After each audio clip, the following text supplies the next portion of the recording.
How about that cigar? How about that cigar? Ladies and gentlemen, welcome to the Drew Estate Cigar Studios for episode 148 of How About That Cigar Live. We are so grateful to have you guys with us, as always, live on Facebook, live on YouTube, and for those of you listening after the fact on the audio podcast, guys, thank you so much for listening while you drive down the road, work out, whatever it is you do when you listen to your favorite audio podcasts. Thank you for making How About That Cigar a part of it. And as always, here in the Drew Estate Cigar Studios, let's talk about the beautiful new Drew Estate Acid 20 Connecticut, a smooth, mellow, sweet, and aromatic Acid 20 Connecticut Toro, and it features a stately Connecticut shade wrapper, flavorful Indonesian binder, and bold Nicaraguan filler tobaccos, resulting in an extraordinary and exceptional smoking experience. The Acid 20 Connecticut is a 6x54 Toro, all chromed out in 20-count boxes with an MSRP of $10.75 per cigar, now available to all premium tobacco retailers. For more info, please visit drewestate.com.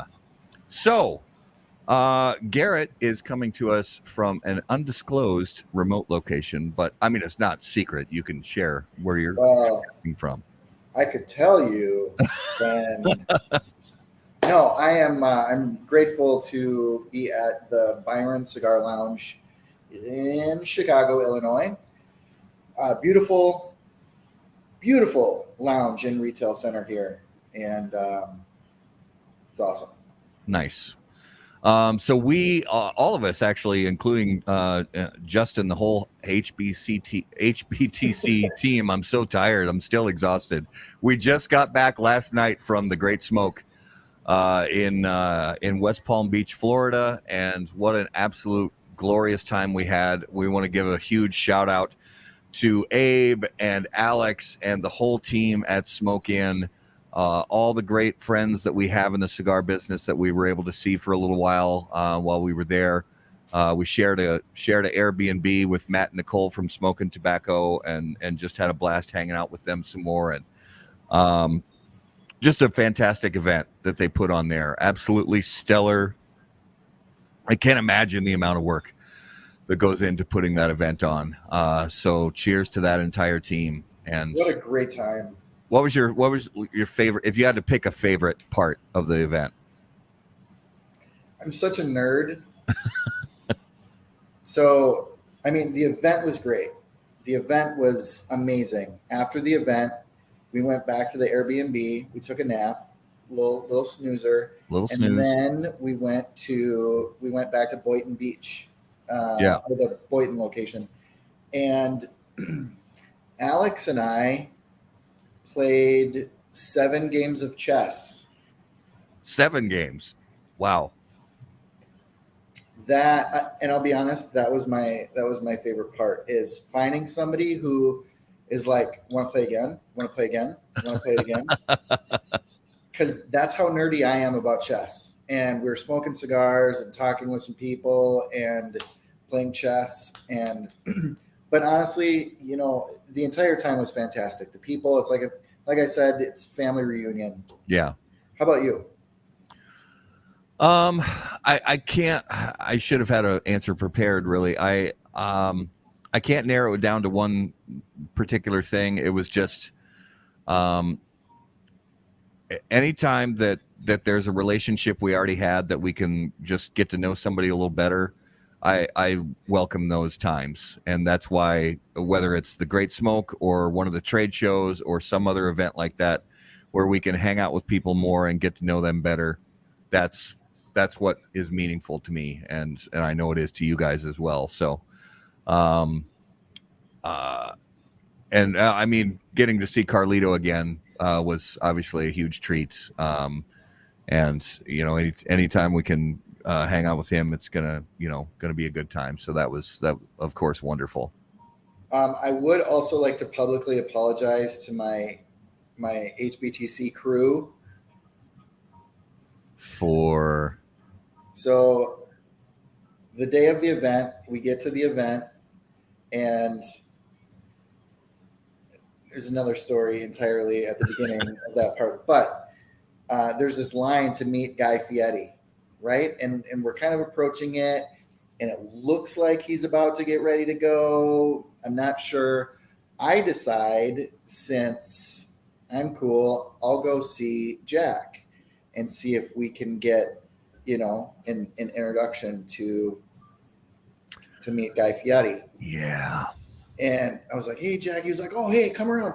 So I come around. I was like, hey, he's like, no, that would be too much. But hey, do you want to meet Guy? And I wasn't going to be like, no, if my boys can't come, then I'm not going to meet Guy. So I met Guy, I got a picture with him. And then Justin and Matt get right about the time where they're about to meet Guy. And he's like, thanks, everybody. Have a good one.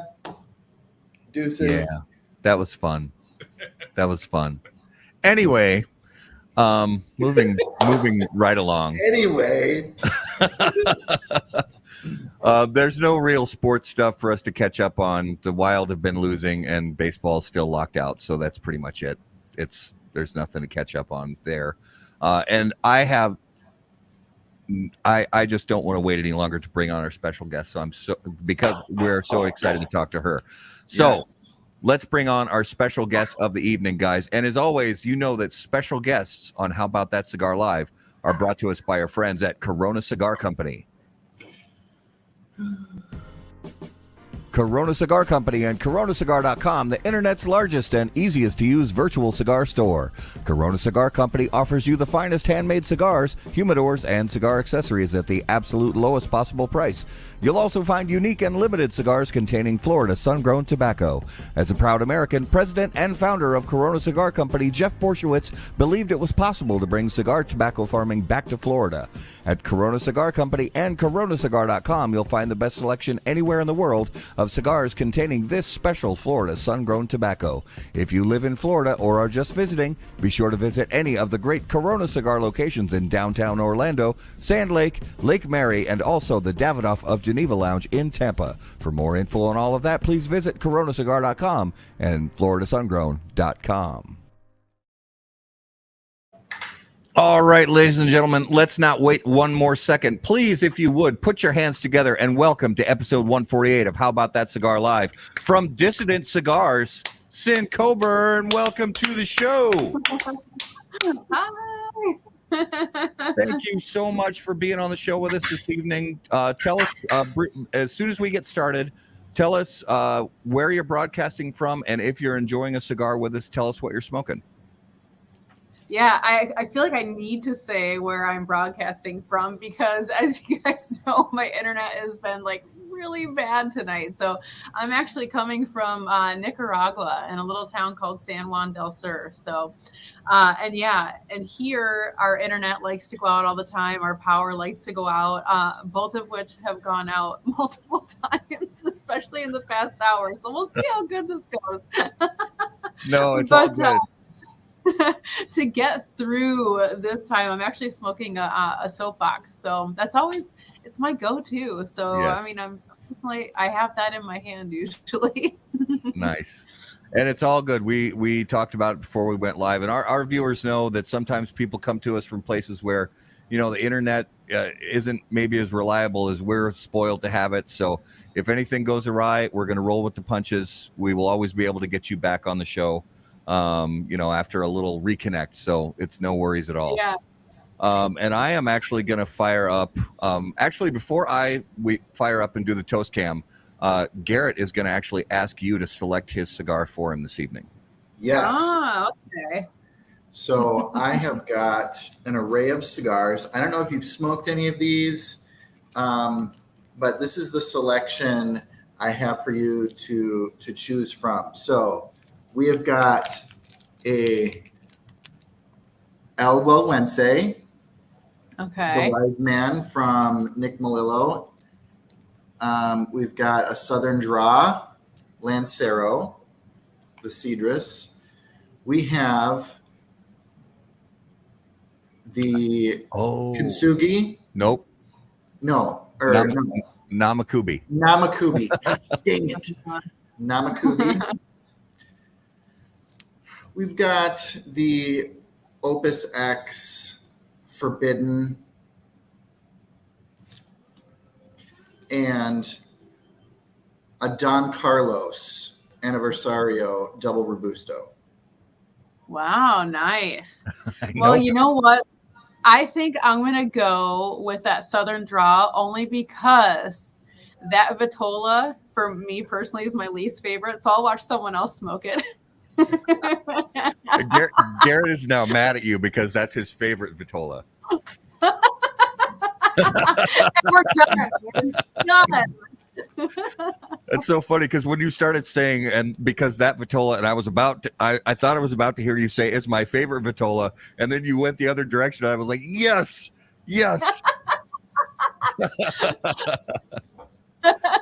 So I was just saying that, like, that always feels like the Virginia Slims of cigars to me. So I just feel weird, like holding them. Oh, You have I no love it. idea how much PSD you just gave me with Virginia Slims. oh, That And was those- my mom's cigarette. And Oh my god. back in the day, she would send me to the gas station to get her cigarettes when you could do that. yeah. You used to be able to do that. I made Couldn't many even trips. do like Newport where it made more sense for you, right? You had to do the Virginia Slims. Yeah. Well, I'm gonna fire up the Dissident Home 2021, which our fabulous producer Justin gave to me because I smoked all my Oveja Negra cigars and forgot to go to the shop today to pick up more. So Justin was kind enough to gift me one of these just now. So I'm gonna fire it up on our Dunbarton Tobacco and Trust Toast Cam. It's actually a great choice. When lighting your cigar, it's important to be patient, pay close attention to detail, and focus on the tobacco. In the same way, Steve Saka brings those same qualities to the ultra-premium cigars of Dunbarton Tobacco and Trust. Patience, close attention, and focus on the tobacco are the qualities that Saka and Dunbarton Tobacco and Trust have become known for. From Sombre Mesa to Umbagab, Dunbarton has a blend that will fit your palate, your mood, and any occasion. Visit DunbartonCigars.com to learn more. Well done. Well done. All right. So let's jump right in here after I get this little flyaway torn off. There we go. All right, let's jump right in here. And as always, guys, if you are watching right now live on Facebook and YouTube, please join the conversation. Let us know what you're smoking. Let us know what you're pairing it with. And if you have questions for Cynn along the way, please definitely put those in the comments. And you can do that on Facebook or YouTube. We can pop those right up on screen. So one of the things that, because on this show, we are cigar nerds, but when it comes to the people that we bring on the show, like you, Cynn, we try to focus actually more on the people than the cigars. And not that we're not going to talk about the cigars tonight, because we totally will, but we just love hearing people's stories and finding out why people are part of cigars, why they're part of the cigar community, and kind of what brought them to, point A in their life to where they are today. And you have a really compelling, interesting backstory. So I know we're not going to be able to cover everything on the show tonight, but start by telling us a little bit about where you're originally from, and then how that sort of led to you, living in Nicaragua and becoming a part of the cigar community. Yeah, my gosh, I could write a whole book on that, starting from A to whatever. So I'll try to keep it in a nutshell. But I was raised in Detroit, Michigan. So I spent my whole childhood there. I wasn't born there. I've actually lived in multiple places. That was due to parents who were poor and struggling and whatnot. So grew up in Detroit, Michigan, did my whole childhood thing that had, a lot of issues with that, but became a military wife. I was that for 13 years. Spent all my time at Fort Hood, Texas. Fort Hood is its own thing. Once you get to Fort Hood, Texas, you don't leave Fort Hood, Texas. So I'll just say that. But yeah, and then I actually got a divorce, and I have 4 kids. So I was doing the single mom thing for many years. But within that, a lot of I was in some abusive relationships, and that led me down a certain path of starting my life as helping others, basically. I didn't want to let anything bad that I've gone through turn me into a sour person. I wanted to make sure everything was a lesson and tools to help others. So that's ultimately what I did with that. So I spent some time as a sexual assault and domestic violence advocate, particularly with, like women who have been raped and stuff. I'd go to the hospital, sit with them. They'd have the ability to use me in court. So that way they were more comfortable, stuff like that. I've lived in homeless shelters for abused women and children before. I've been homeless myself. So I have a lot under my belt. So fortunately, I get to help other people with that. But after doing that, I actually spent 4 years running a boys' home for boys who were court ordered to live there. They were, I don't know how much I can say with this, but they were part of the system essentially. And instead of going to jail, they were sent to my group home. And they would live in my group home for up to 2 years while we rehabilitated them. So I spent multiple years doing that. And then I switched to the elderly and the impaired. So I started running I shouldn't say running, I managed an at-home company. So like any care for people who would rather be in their homes instead of in a facility, I would help with the staff that would go into these places. So I did that for a while. I worked at a law firm helping the elderly, and ultimately what led me to cigars is because as a single mom, going through all these things, whether it's working with children who are part of the system or elderly or whatnot. Even being a single mom, it was a lot of stress that was put on me at all times. And I needed something to escape. I needed to be able to step away from my life and just sit down and relax and enjoy some me time and kind of reflect on the day. And so I didn't want to get into cigarette smoking or anything like that. So ultimately what I did was I was too scared to go into a cigar lounge. So I went into a convenience store thing, and I was just kind of eyeing the cigars, had no idea what I was looking at, don't know the brands, nothing like that. But I could just ask them, what's a good cigar to smoke? And of course, these people didn't know what they were talking about either. They knew about liquor and everything else in their convenience stores. But they handed me a few cigars, and I took them home and just smoked them. And I couldn't tell you flavor profiles or anything, but I was able to sit on my porch and relax for that hour and breathe slow and just get rid of some stress and just take some time for me. And so that's how I fell in love with cigars. But it wasn't a regular thing for me at that point. It was just something that, on random days I would just have a cigar. And then you fast forward with that, I ended up meeting Josh, who also loved cigars. And together we fell in love with Black Label Trading Company. And that's when we really started paying attention to what we were smoking, what goes into a cigar, the flavor profiles, all that. And that led us to taking the factory tour in Nicaragua.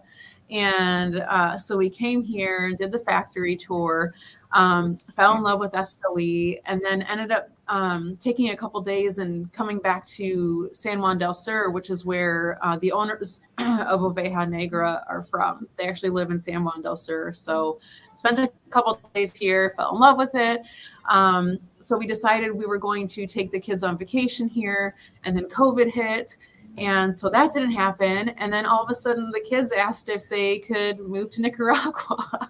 So that's what we did. So we've been here for almost a year now in San Juan del Sur, Nicaragua, which is about 4 hours south of Esteli. So yeah. Nice. Hopefully I encompassed a good portion of my life in 5 minutes. No, that's great. And it's always it's a tough question to be asked, is to sort of sum your life up into a 5 minutes, quick hit, breakdown.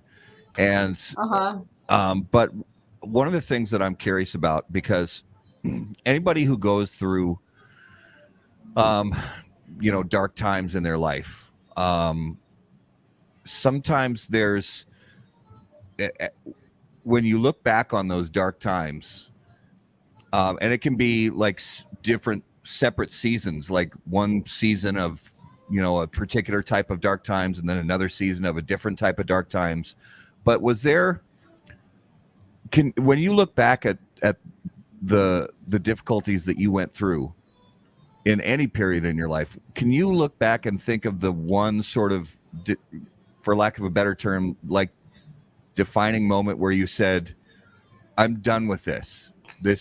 I'm done with feeling the way I'm feeling and being stuck in the person that everybody wants me to be, kind of thing. And I'm done, and I'm going to do this a different way from now on. Can you think back to that defining moment for you?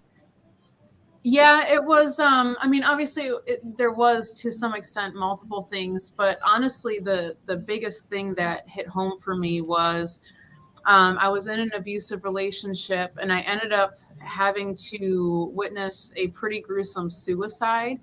And I realized in that moment I had nobody to turn to for help and to cope with that. And I should have had somebody, because I was in a relationship, and in fact, I got the opposite. It was their decision to take the opportunity to treat me even more poorly. And I realized at that point that I'm a one-man wolf pack, and that's okay. I spent my whole life not liking that and thinking that there was something wrong with me and that I needed to have people in my life. And at that moment, I realized that's not the case. Like, I can get through this. I'm going to figure out my coping skills, and I'm going to attack all this stuff on a soul level, because that's truly the only way that you can do anything.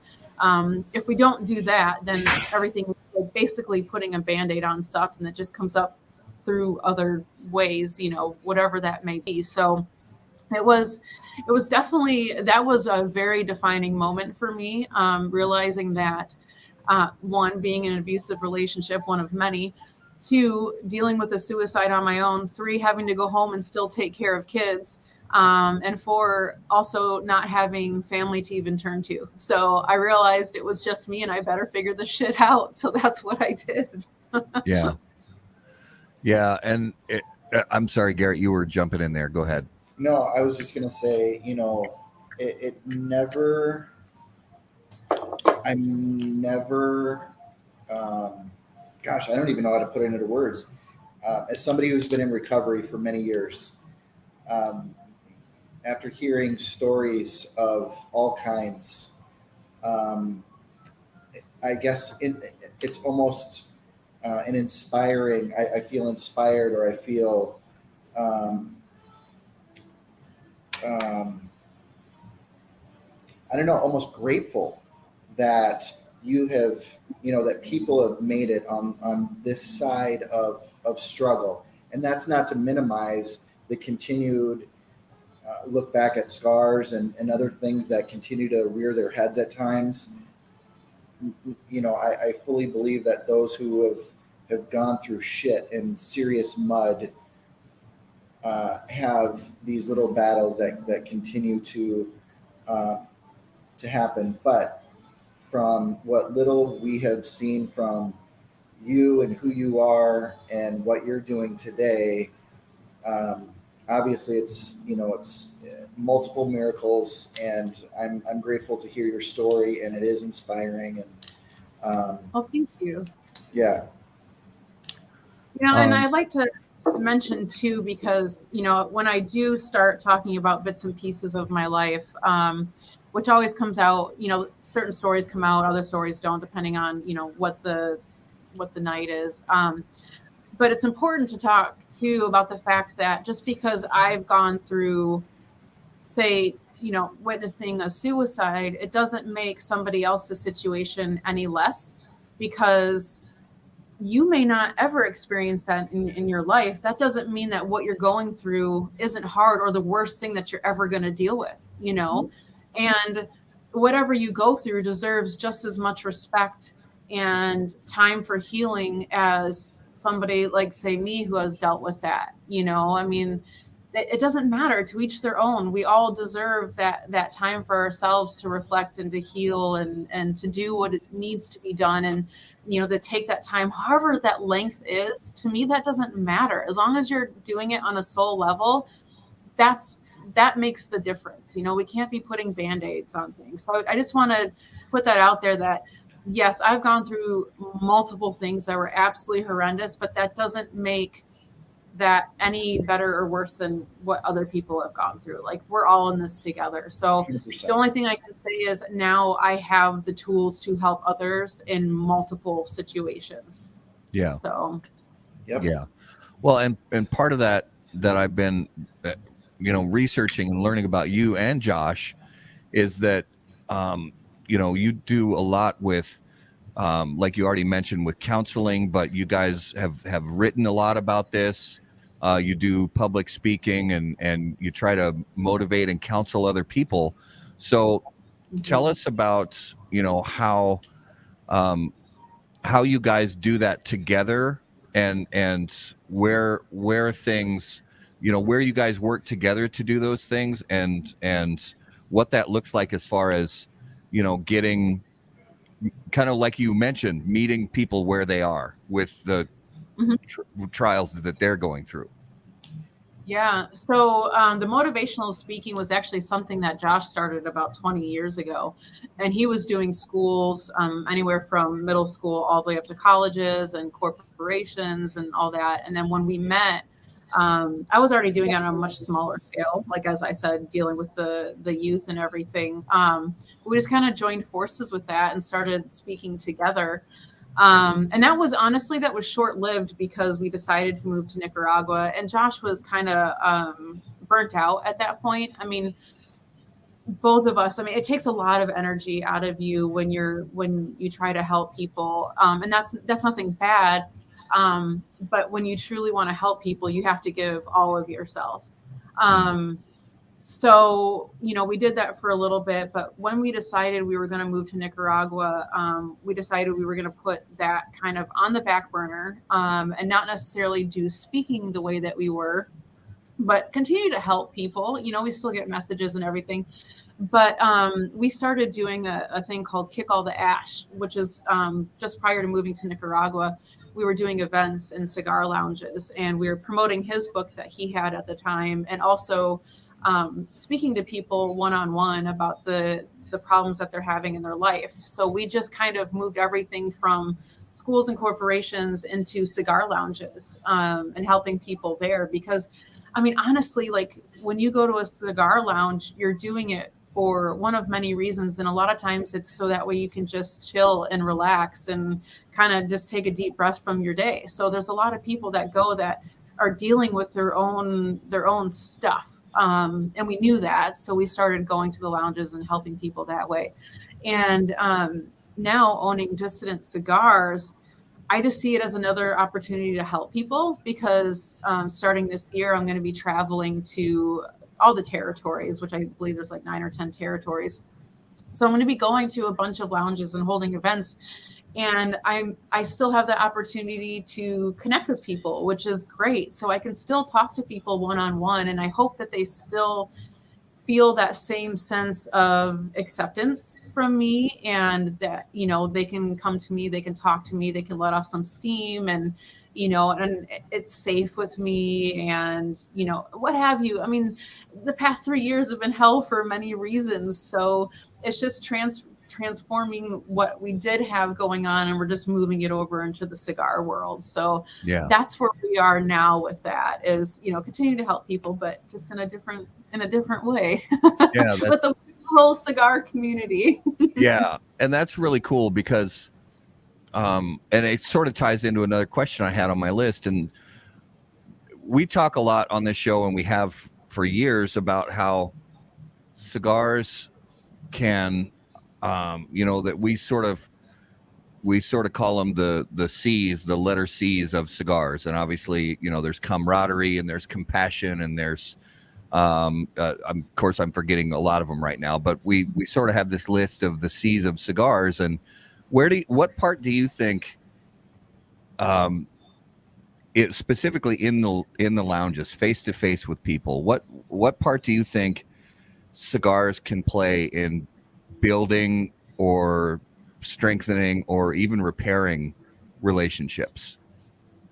Well, and I talk about this frequently. So, when you go to a bar, everyone has a goal in mind. They want to stare at the TV screens and watch sports and, drink and have a good time and party and yada, yada, yada.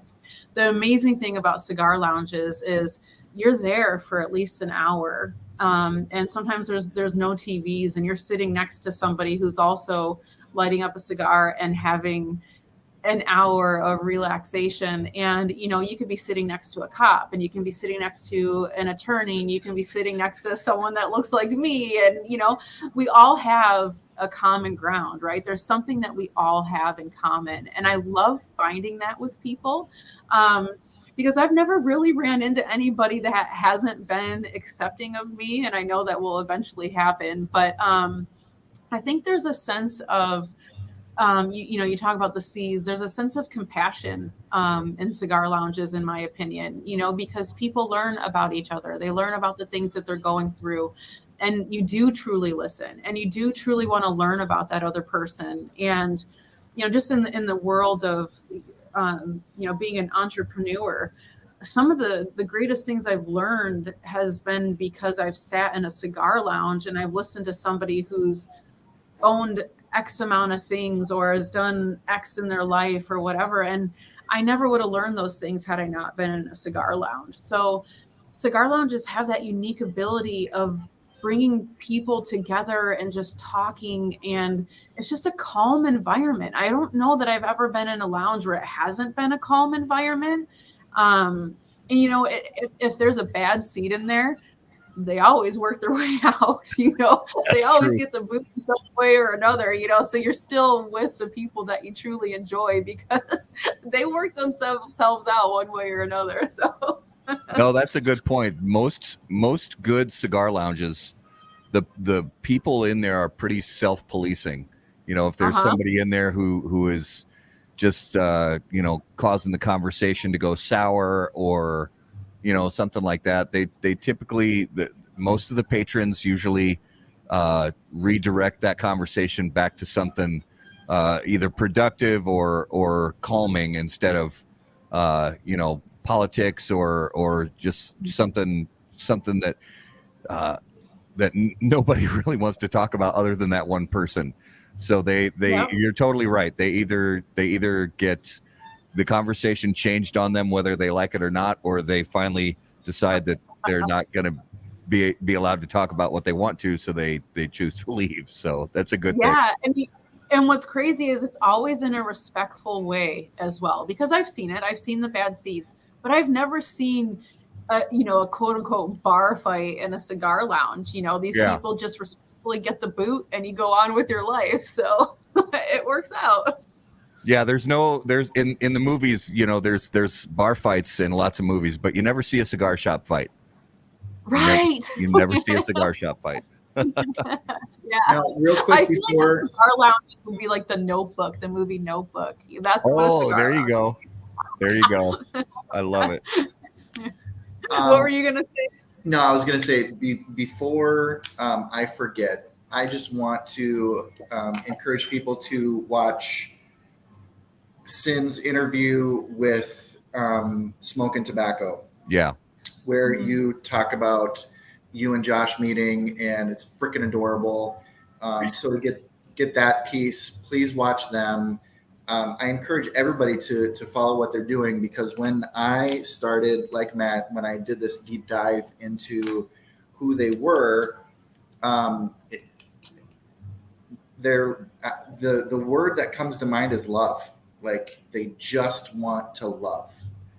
And they want to show love in many different ways, through speaking, through different charities or animals, whatever it is, they're just all about love. And so I couldn't think of a better brand ambassador owner to come into this industry than Cynn. And I know this is more your baby than Josh's, certainly. But you guys are kind of this dynamic duo that is just fantastic. So I just wanted to encourage people to watch the Smoke and Tobacco show with your interview. They've got a great backstory on how you and Josh met and got married. And Yeah, totally. Pretty crazy story. It's awesome. I love it. So all I'll say is it has to do with pancakes. Hey, if pancakes are involved, it's got to be a good story. I'm in. And I remember, yeah. So one of the you already mentioned this, in that you haven't had, because, and I'll give a little context here. There's this sort of, and you've definitely seen this sort of pattern, or this old timey mindset over the recent years dissolve away. And that's this mindset in the cigar industry, in cigar shops, that people who go into cigar shops should look a certain way, they should act a certain way, they should, and it really has, in, I'll say, the last 10 years or so, that sort of old mindset is really starting to be challenged and even dissolve away in most cases. Mm-hmm. And you said that you haven't really encountered anybody, being mean to you or nasty to you about the fact that you don't necessarily fit the old time mold that a lot of people think about when they think about cigar shops and cigar or any mold for that matter. Yeah, or any mold for that matter. Absolutely. Yeah. So what do you... I don't know if people are afraid of me. Maybe that's why. Maybe I come off as like the scary person. Well, so that's kind of where I'm going with this, is there are people who judge a book by its cover, and they judge a book by its cover, not realizing that, first of all, that cover may not be a cover that you're used to, but that doesn't mean the contents of the book are not worth learning about. And when as soon as for anybody who, sees you and says, that person is not somebody that that person's not in my wheelhouse, that person's not in my comfort zone. But then knowing that it's not about comfort zones, it's not about any of that, because as soon as you speak, and anybody for that matter, regardless of what they look like or where they come from, it's about who you are and your ideas and your thoughts and what you love and what you care about, and how do you, and not necessarily in cigars, because like you said, you haven't had to deal with that in the cigar world, but in other areas of life, whether it's just going to a restaurant or whatever, how do you sort of I don't want to say combat that, but how do you deal with people who maybe don't treat you with mutual respect simply because you look different than they do? How do you deal with that? Well, I mean, that takes growth, right? So, I mean, if you were to ask me that same question, gosh, even like 6 years ago, I mean, people being rude to me or disrespectful would have crumbled me, because I relied so heavily on what others thought about me. And then it was, like we talked earlier with the suicide and everything, it was stuff like that made me realize I need to stop caring what other people think, because regardless of what I look like, I know I'm a good person. I know I have a great heart. I know I do great things. I know I go above and beyond. Why am I living my life to other people's standards? I'm not going to do that. Like, I need to make myself happy. And when I started living in my own truth and being a dissident, which we can talk about in a little bit too, about, what dissident means to me. that kind of stuff just started falling away. And I don't know if that is, you know, the universe playing a part and energies or whatever you believe in. The more I had confidence in myself, the more that stuff started falling away. And I think that that's almost like something like people can just feel it. I really, truly believe that. Just like when you can feel, you know, someone might not be the best person and your gut's just telling you like, no, like, I just don't want to be around that person. I think the same goes for people who are genuine, great people. So it's, I mean, I really, even outside of the cigar lounge, I haven't had anything bad. And I don't know why that is. I mean, I was even warned by people who I never should have listened to that be careful when you go to Nicaragua because they don't understand tattoos and they're going to think you're in a gang and all this stuff. And I'm like, what? And I get here and they're just fascinated by me, you know, and more so they care more about Josh's beard than anything else. So, I mean, it's just like throwing out that kind of stereotypical stuff, you know, like once you realize that's not what it's about, maybe I am being judged, but I'm not seeing it because I don't care. I don't give a shit. So maybe I'm blind to it now. Maybe I don't know. Like when I stopped caring about, oh, I can only have tattoos and, you know, these spots, or I can't let them show, you know, because there was a time when I did care about that. When, I mean, even when I worked at the law firm, I was hired with tattoos.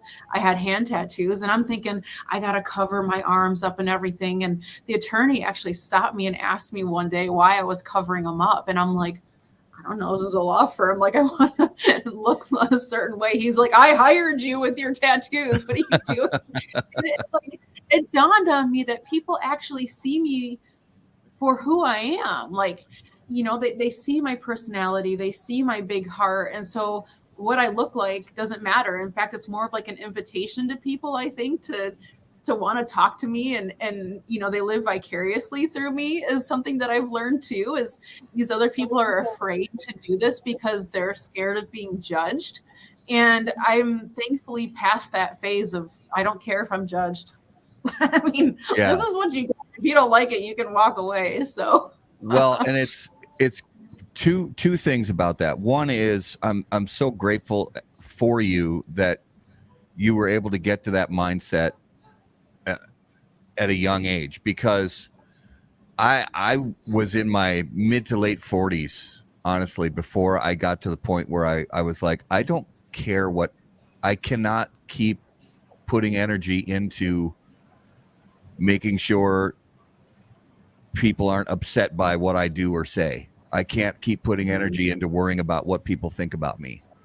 And so I'm so grateful for you that you didn't have to, that you were able to get past that at a young age, because too many people go, you know, into a great elderly age feeling that way and living with that fear. And it's just not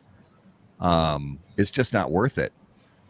Yeah. And it takes life lessons, you know, you have to go through things. Like, people are so scared of failing and not living life perfectly. And I'm the complete opposite. I know, like, I've been around enough to, and I've been through enough things to realize that failure is absolutely okay. In fact, I need that failure, or else I can't be who I am today. I can't be comfortable in my own skin today if I didn't go through this stuff. So you absolutely need the failure. You need the life lessons. You need trial and error. You need to, you know, try businesses and fail at businesses to learn what's okay and what's not okay to do. None of these things are bad things. They all make us who we are today. And ultimately, our goal is just to be decent human beings and not hold these massive grudges, because at the end of the day, we're all dying, you know, like every day we're one step closer to dying, and I could die tomorrow, and I don't want to live miserably. I have this one life and I'm going to do it however I please. So, I mean, I don't do drugs. I'm not an alcoholic. I'm not any of these things. So if you want to judge me for having tattoos, go for it. You know, there's way worse things in life.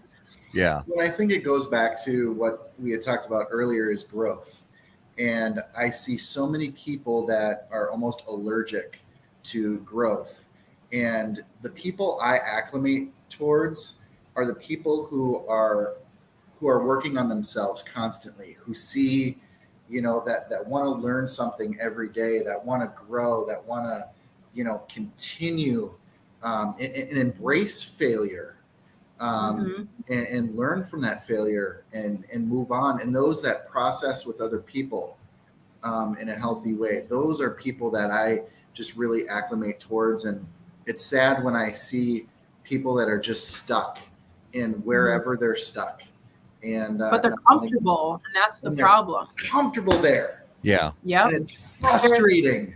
Yeah. Even, they can be in their most miserable point in their life, but that comfort outweighs the fear of the unknown. And you need the fear of the unknown. You need to jump without those wings. You can't just be like, oh, when I get those wings, I'm going to jump. Right. You can't do that. You have to be uncomfortable. That's how you truly succeed, is being uncomfortable. And I've learned how to like that feeling. So, well, and you can, like Cynn, you were saying about, you can find good and bad personalities or vibes, regardless of who the person is or how they dress or anything. So you can have somebody who looks on the surface, maybe they look like they just stepped out of a magazine and everything is perfectly tailored and they got a, beautiful smile on their face and, look like they have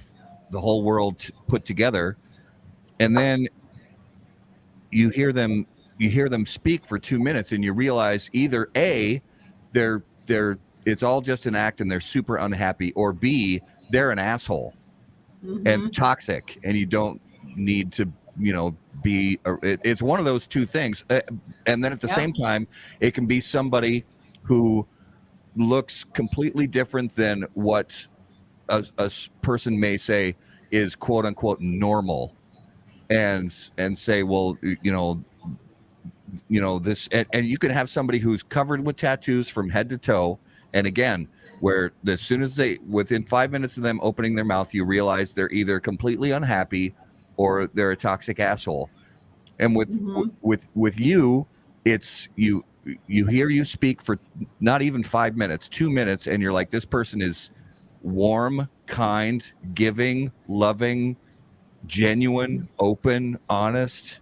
Those are and it doesn't matter what somebody looks like or where they come from. Those are the characteristics that we should all hope to emulate to others.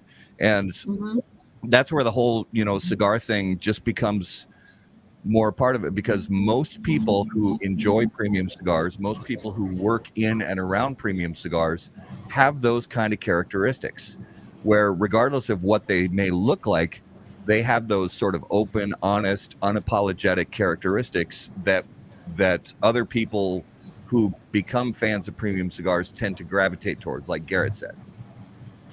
Absolutely. I think that is a great segue into Cynn, your dissident story. Yes. Funny, and I see like Rob Clady popping up right now, who's like one of our best friends. He's like, what is a dissident? But it's funny because he knows. Because he's a very, very good friend of ours, actually comes to Nicaragua and stays with us and everything. So, but it's important that I do talk about what a dissident is to us, because, without explaining that story from the outside, people can easily judge this. It's the Coburns who came from motivational speaking and helping others to, they're taking on this brand called Dissident. Like, are they completely changing their lives? Like, what is this? Like, are they fake? No. Dissident to us is just living in your own truth. I mean, I'm a dissident. Josh is a dissident. It's people who don't care about what society says. You don't need to be normal. In fact, we live better when we can be ourselves, when we can believe in the things that we believe in without fear of what other people are going to say.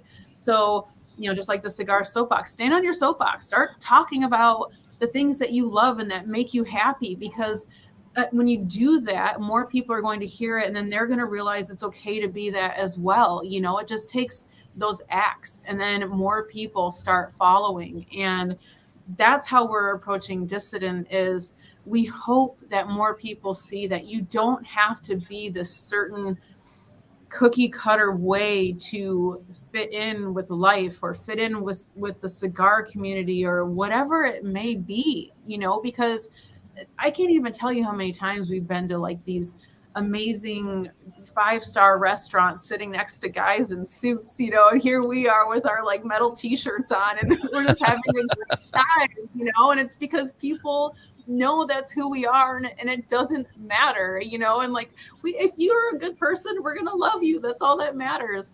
So essentially that's what Dissident is to us. If you are more comfortable in that suit and that tie that makes you, you know, it makes you feel good, it makes you feel put together, then fucking do it. If you feel good like this, then you do it. If you feel good, you know, living on a farm and doing that whole life, then you do it. There is nothing to be ashamed of with anything. Be your own dissident and just live your life. I can't stress that enough. Just live your life. Stop living it for other people. Just live it for yourself, because it is so short. It is so short. Yes.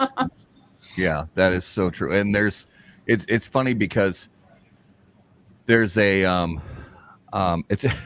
actually a pastor friend of mine who says, and he's not like, when you think the word pastor, he's not what you conventional think of as pastor, but he says, and he said this in front of huge groups of people before, he says, and it sounds really dark and like depressing, but it's actually sort of meaningful when he says, life is a sexually transmitted disease with a 100% death rate. Oh my gosh. Yes. But he says, he follows that up with, but that actually isn't, that's not a sad statement. That's not a depressing state. That should be something that motivates you to make the most out of every single second of it. Yeah. And not just sit back and worry, or don't sit back and worry. Don't sit back and watch. Get in the game and do something with it. Mm-hmm. Yep. Truth. 100% truth on that. And, you know, like STDs, you know, no matter what you do, people watch and it will spread. And if you continue to speak truth, other people are going to realize, like I said, that it's okay to be whoever you are. You know, you just keep making yourself happy and making decisions that you feel are right and make the best out of your life. So, and that's our goal. Just continue to preach that and hope that everyone's like, fuck yeah, I can be this. I don't need to be this way to fit in with these people. Because more than likely, those people that you think you need to fit in with, they're actually watching you and looking up to you because you don't give a shit about that stuff. And, you know, I've found that out quickly, that, you know, it's the people who are like, man, I wish I could have these tattoos. I wish I didn't have to dress that way. I wish I'd have to. I'm like, man, I would hate to live in that city or in that town where you have to work at this place that doesn't accept this because of whatever. And I'm like, that's terrible, you know? But I mean, a perfect example of that is, you know, Josh works for another company that he's worked for over 20 years. And he's done this looking the way that he does. Yet the grocery store that we would shop at would never hire him because of his tattoos. So how crazy is it that he can work for this massive corporation and be one of these top people there, looking the way that he looks and being absolutely completely successful in so many things that he does, that he can't get a job at the local grocery store? It's like, what in the world? It's the grocery store's loss. So it absolutely is. Yeah. Before we get on to fun stuff, and trust me, Cynn, this has been an amazing road down your life, and amazing.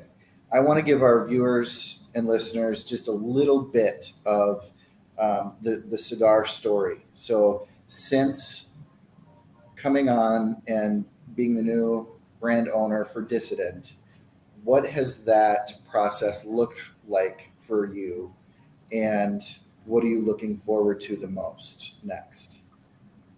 It really hasn't been hard. more than anything, it's just a matter of getting it kind of back on its feet again. So there's been a lot of behind the scenes stuff. So a lot of ordering and restocking and what have you. So there's been no challenges, I would say. Nothing's been like overwhelming or anything like that. It's just a matter of learning a different side of cigars. So right now everything is in the factory. It's all being made, and we jumped on that. It was very important to us that everything was in alignment for when I start traveling. So that way there's no issues, with anything. There were small batch cigars that I moved into core line. So there's going to be more availability. And I'm also working on a limited edition. So that will hopefully be out for PCA. That's my goal. And that one's a crazy cigar. And I've said it multiple times. I'm a little worried about it. Because it's so different. It is something that I have yet to see in the cigar industry. And I'm not going to go into detail because that's going to ruin the mystique of it. But I'm excited for it. But it's also like, oh my gosh, like how are people going to take this? So that's a big thing that I'm working on. It's important to me also to get a Connecticut out there. That's something that we don't have. Because Josh and I we have a larger following. And with that, there's been a lot of people that have come forward that have wanted to smoke our cigars. And it's really hard to tell them which one to smoke. So we're like, yeah, like these are all pretty heavy cigars. So, I don't want them to be scared of cigars either. And I'm not stupid. I know that Dissident has a full line of pretty heavy cigars. So I don't want to scare anyone off. So I'm going to be working on a Connecticut soon. And and like I said, I'm going to be traveling this year, hitting some really good lounges. And some of you, I know you guys saw the whiskey thing. So that's going to be coming up. Not going to talk about it yet. But that was going to be my next question. I was very excited to see that picture. I'm drinking whiskey right now. I was very, very excited to see that picture. I saw it pop up in my feed. I saw it pop up in my feed, and I was like, oh my gosh. And I immediately show it to Matt. And I know he felt a certain way that we can't talk about here. Yeah, that's right. That's right. Yeah, that was a big deal to us. We really wanted to come out of the gate with something that was different and a way to say thank you for the fans who have been along way prior to Josh and I with Dissident, and the people that continue to support Dissident and are excited that now I'm, the owner. So this is a way of saying thank you. It's not something that I'm going to sell. You cannot buy it. A lot of money went into this, but it's going to be given. It's going to be given away. There's going to be criteria to that, of course. But yeah, it's our way of saying thank you for sticking around and continuing on this journey with us. So it's very exciting. I will give you a hint that Mr. Rob Clady that was on, it was like, what is a Dissident? He's actually a wonderful gentleman that owns many businesses, and one of them happens to be making whiskey. So nice. He may be your guy. Nice. I'm wondering if you can just stop being awesome at just the list. You want me to ruin it for you? Like I could totally ruin it for you. No, don't ruin it. Don't ruin it for me. I'm gonna become somehow or another. My mission is now to become Rob's best friend. And yes. And get my hands on one of those bottles. Awesome, FYI. So you should follow both of them. The Cladies are phenomenal. Absolutely. But yeah, real quick, I will say, because I know you guys didn't hear me. Girls fart. So if that'll take you down a notch. As somebody with a 16-year-old daughter and a wife that I've been married to for almost 24 years, of course they do. And they're really good. And they're really good at it. They're really good at it. We're better sometimes. Yeah, honestly. Hey. Now, Cynn, you had mentioned about traveling. Are you going to be doing events at some point? Yep. Yeah, I'm actually already working on that.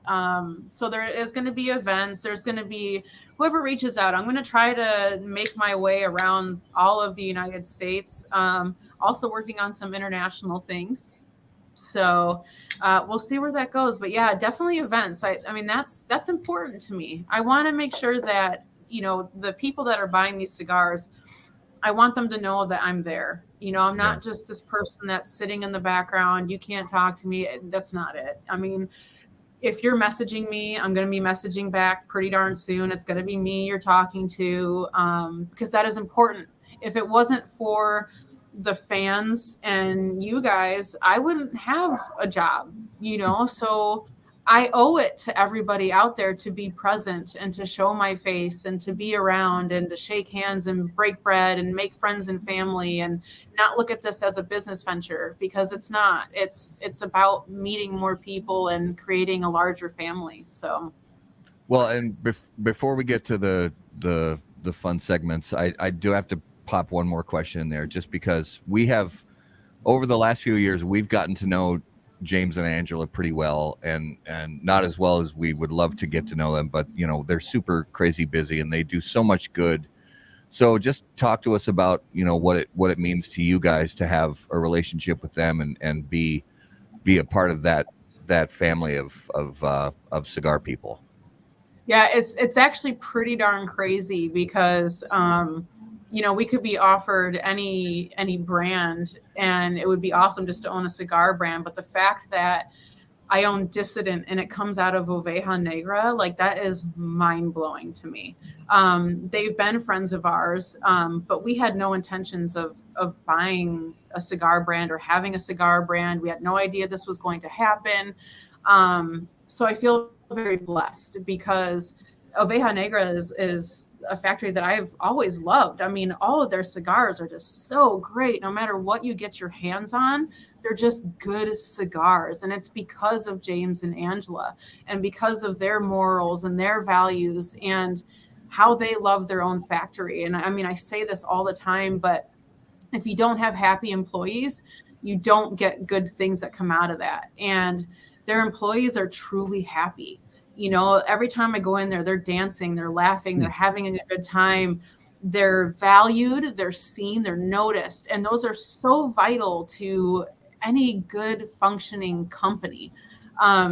So, I mean, again, that's all due to James and Angela. And on top of it, they're very particular with how cigars are made. You know, they're not, if there's even something that you may not notice, they notice it and things get sent back because they want to ensure that their cigars are top quality cigars, right down to how the band comes off. And many of you know this because I've gotten it multiple times, that whether you're smoking a Black Label, a Black Works, an Emilio, or a Dissident, the bands in particular, they come off so perfectly. Like you don't have to worry about the wrapper falling apart or your band tearing or anything like that. So there's so many things about this that just make me happy and feel good that it's this brand that I bought. I mean, I could not be happier. And on top of it, you know, when it comes to blending cigars, if I don't understand something, I have a phenomenal like master blender that's sitting right there that can help me, or I can call him and he can walk me through it. And,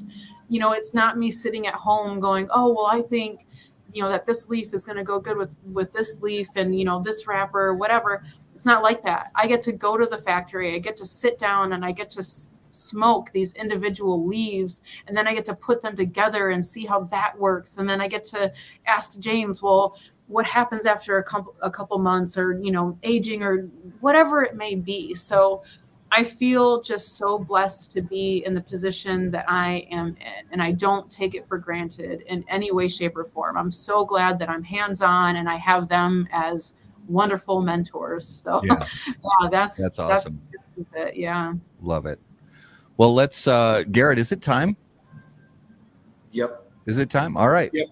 It is now time for this week's Numero de los Muertos. And as always, ladies and gentlemen, Numero de los Muertos is brought to us by our friends at Smoke Inn.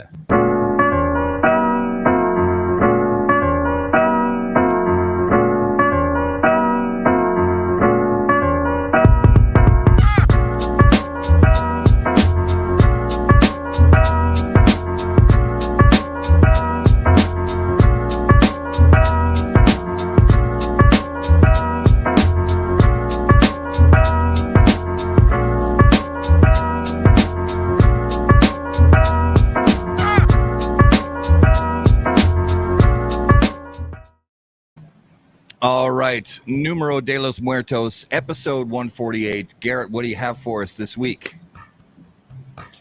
So I went back and I watched some numero, and I saw a common guess that I've never done.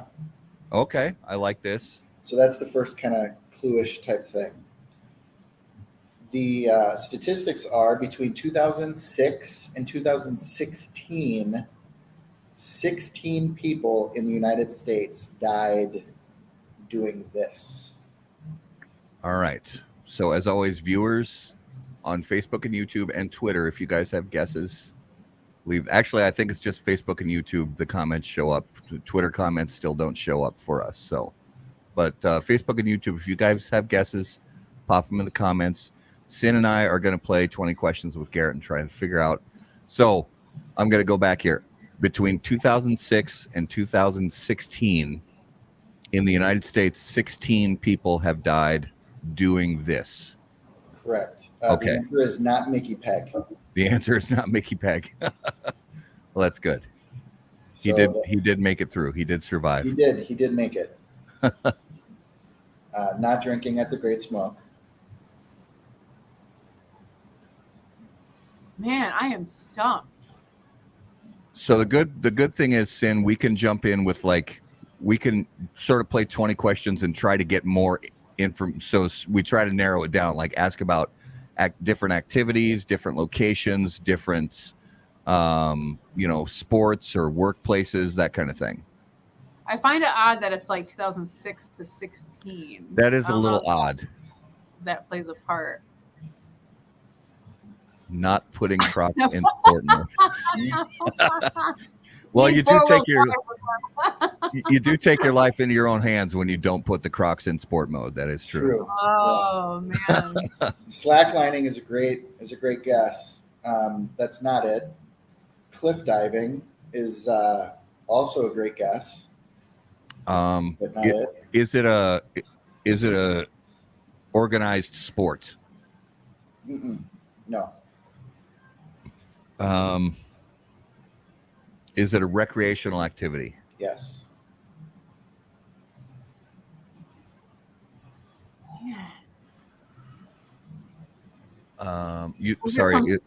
Something? What'd you say, Cynn? A recreational activity. I'm just thinking like smoking something, because like vaping, wasn't that like a big deal starting in 2006? It was. You're right. Yeah, that was about when it kind of took off.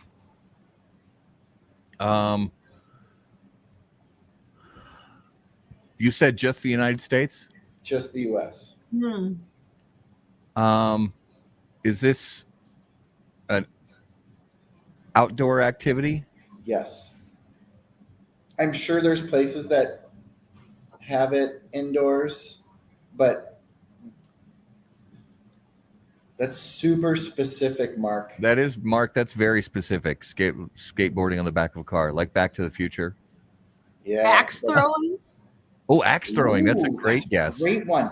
You know what? And I've been meaning to look that one up too. That's not it, but.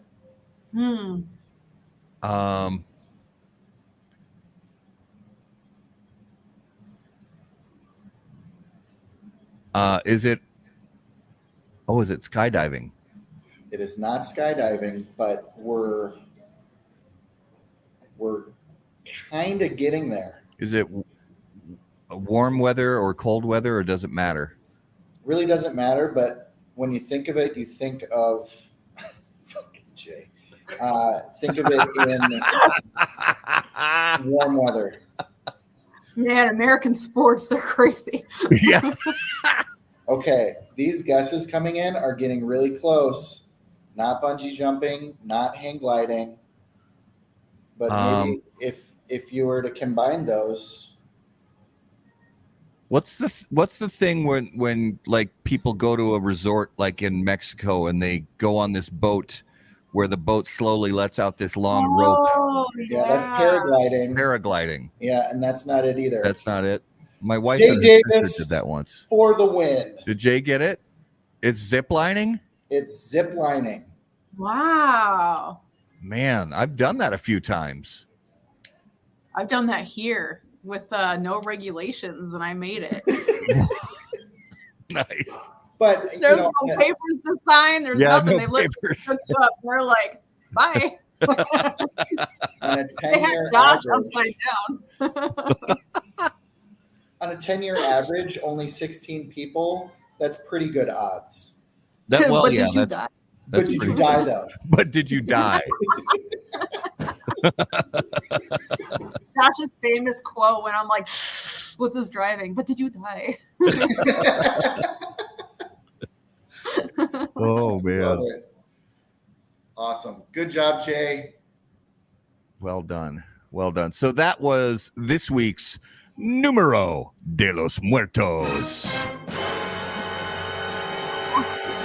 All right, so let's get into our lightning round. And our lightning round is sponsored by J.C. Newman Cigar Company. They are America's oldest family-owned premium cigar maker, creators of the popular Brick House, Perla Del Mar, Diamond Crown, and the American. J.C. Newman Cigar Company operates out of their 112-year-old El Reloj cigar factory in historic Cigar City, Tampa, Florida. For more information, please visit for more information on their cigars or their visitor experience, please visit jcnewman.com.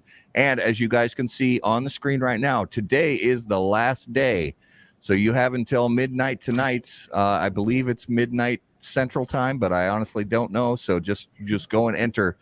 Go to howaboutthatcigar.com, and on the right-hand side of your screen, you will see a graphic very similar to what you're looking at right now. Click on the red Enter to Win button, and you can win that beautiful Diamond Crown crystal whiskey set with whiskey stones. So go to enter that now at howaboutthatcigar.com. So, Cynn, we have some fun non-cigar related questions for you. Awesome. So if you could hear the thoughts of one living person for 10 minutes, who would it be and why? One living person. Oh, man. That is a good question. Can it be like someone I know personally? Yeah, it can be anybody. Okay, because he's listening. I keep talking about Rob. I'm sorry, Tamra. Like, I'm not trying to like steal your husband or anything, but like that man just like blows my mind, and I just want to be in his head for 10 minutes because like I've been around him enough to know that like his gears are just constantly turning. And he comes out with like the most random coolest shit ever. So like if I could just like get inside his head and just really listen to him, I think there'd be a lot more I learned with my life. So like he's just such a great person, and I just want to know what goes through that magical head of his. It's always those high functioning idea people that you want to like just get in their head for a few minutes to find out what's going on. And yes. And I gotta say, as an outsider, and I don't know Rob at all, after you gave him such a huge talking up, in between things, I looked him up on LinkedIn, and I too would like to be in his head for 10 minutes. This dude has done everything. Nice.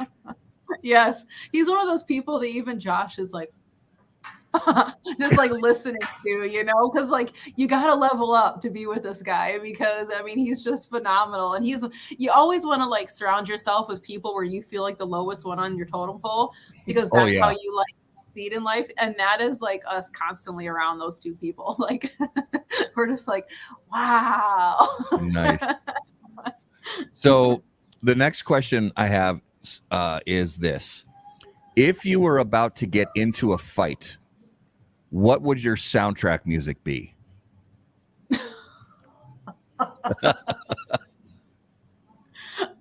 Okay, so I'm a huge fan of I'm a huge fan of not fighting, number one. I'm also a huge fan of Dirty Dancing, so I'd really like to just throw them off balance by just playing the Dirty Dancing soundtrack. Oh, that is such a badass answer. I can't even take it. Because they just sit there and they go throw punches and they'd be like, she's like the wind. What? I'm like, yes, listen.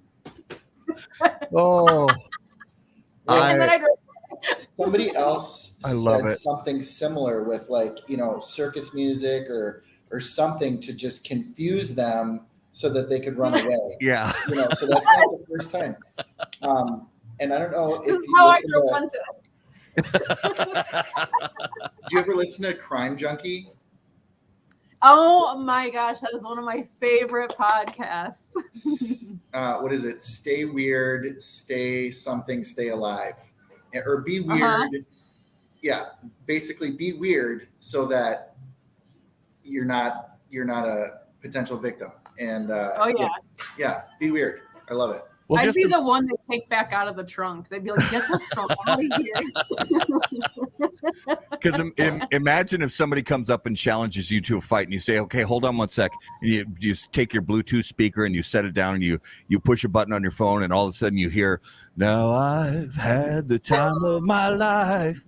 That would they would be so confused. They would be like, "Just go, just You're go." like, no, jump into my arms. Yeah. Jump into my arms. Let's Yeah, do jump. this. Jump. Nobody puts baby in a corner. Nobody. Right. Oh man. All right, so this next one, I'm going to actually jump into one of our later lightning round questions. So if you actually know, I'm going to ask this one. Who was your number one when you were a kid or a teenager? Who was your number one celebrity crush? Patrick Swayze. Thank you. Thank you. You had to have known that answer. I've been talking about Dirty Dancing now forever. So Dirty Dancing, Roadhouse. Roadhouse. Oh yeah. The Yeah. Sways. Yeah, that's probably the only person Josh is jealous of. Ghost. I love that man. I love it. So let's now jump into our notable smokable for the week. And as always, notable smokables brought to us by our friends at Ace Prime. Notable cigars, notable passion, notable purpose.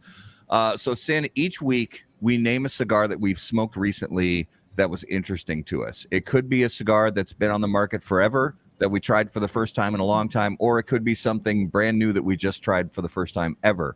Now, obviously, with Dissident, you're smoking mostly your own stuff, but do you get a chance to go outside of your own brand? And did you have anything recently that really kind of caught your interest? Yeah. I was actually at TPE and I had and I can't remember the exact name. It was the Atlanta ATL. Oh, what is that brand? ATL. Oh, ATL something. Cigars. Yeah. Yeah. Black Magic. Yes, that one. Like, just reading the profile on all those cigars, I was like, whoa. And so I got to smoke them. I mean, like, just mind blowing. Like, I mean, that's like favorite, like tobaccos you just never see being put together. So, I mean, that was a very unique experience. So, like, big props to them. They're doing great. Nice. Yeah, coming out of the Pichardo factory. Nice. Oh, I yeah. wish I knew more about them, but yeah, I got to meet them in person, and they're wonderful people. So Yeah. Garrett, what was your notable this week? So I'm going to preface this by saying we had talked to Coop and some others about aging Padrones. And Yeah.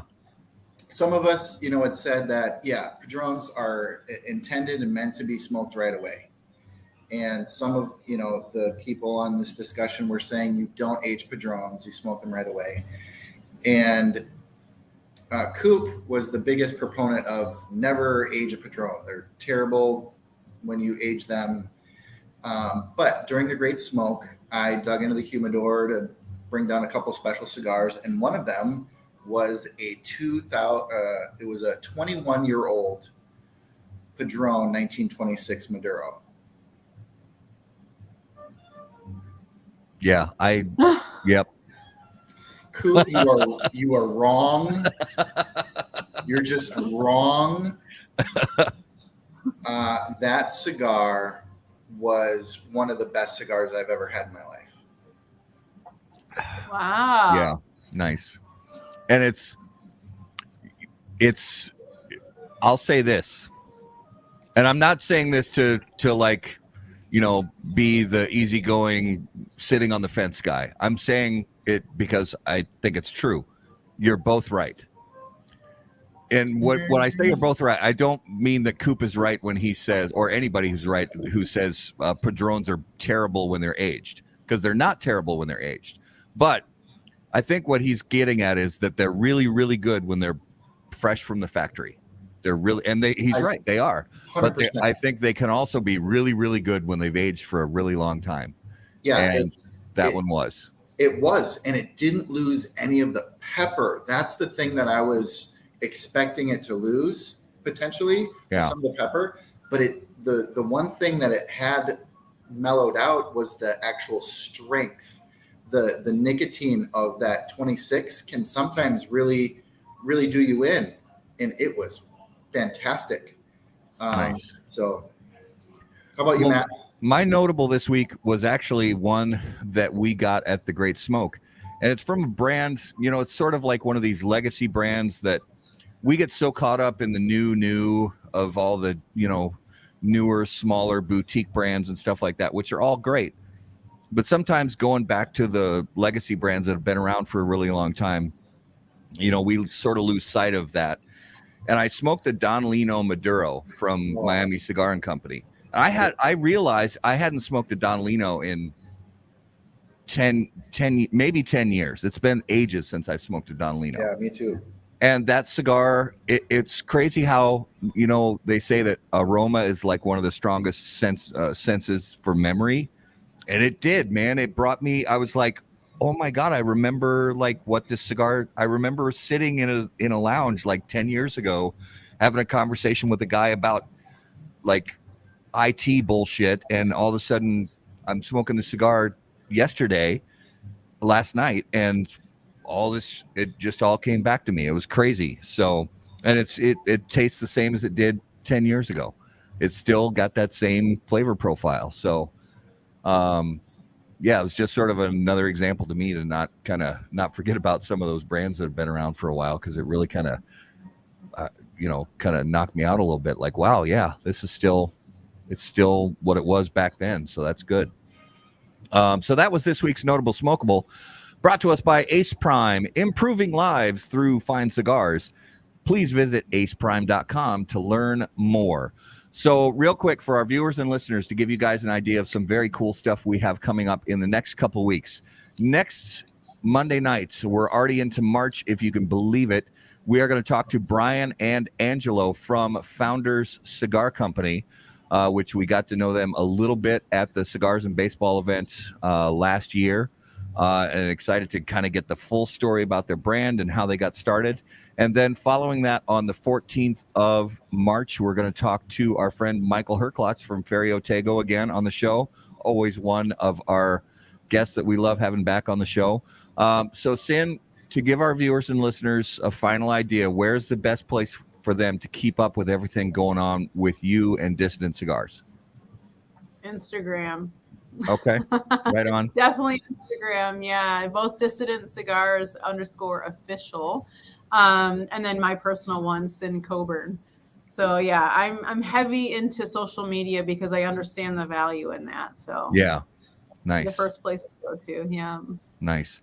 Well, Cynn, on behalf of everybody and all our viewers, we just want to say thank you so much for being on the show tonight. We have loved every second of it, and we can't wait to talk again more and just learn more about you and who you are. And we wish you fantastic success and cannot wait to see you at the PCA trade show this summer. Awesome. Yeah, absolutely. It was a great time tonight. Thank you. Thank you. Yeah. All right. So again, for all our viewers and listeners, guys, we are so grateful to you for being with us on the show here live on Facebook and YouTube. If you listen after the fact on the audio podcast, please just make sure you remember to subscribe to the podcast so you don't miss any episodes. Give us a fat 5-star rating because, we just love those fat 5-star ratings. And if you guys have questions for Garrett or myself, please email us on the website, howaboutthatcigar.com. Make sure to follow us on all social media at HBT Cigar. And of course, as always, burn cigars, not bridges. See you guys. Thanks. Thanks, everybody.